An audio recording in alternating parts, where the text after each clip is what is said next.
In this tutorial, I'll show you how to create this mesh with Geometry Node's dual mesh node. This mesh is based on icosphere, meaning the faces are triangular, but the end result shown is hexagonal. As we can see, the icosphere was extruded through the dual mesh node, and that's what turned the triangles into hexagons. Basically, the node converted the triangular faces into hexagonal faces.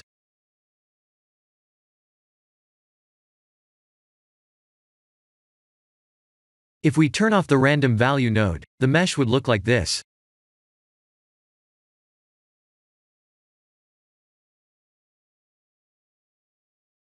Without the dual mesh, we'll end up with triangular faces at the end.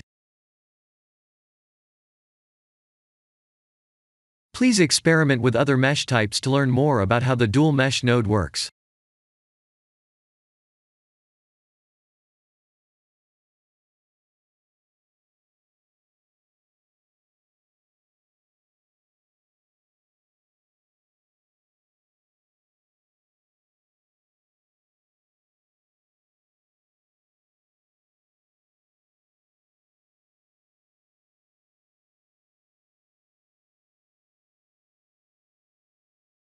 The dual mesh node will allow us to create a very interesting looking abstract art meshes easily.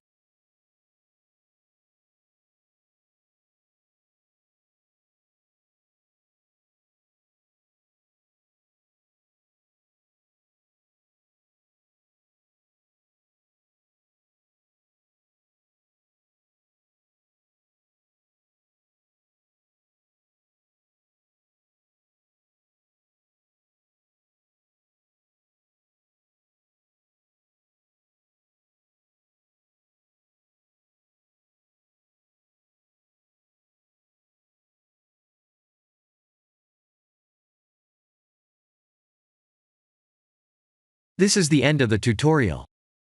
Thank you for watching.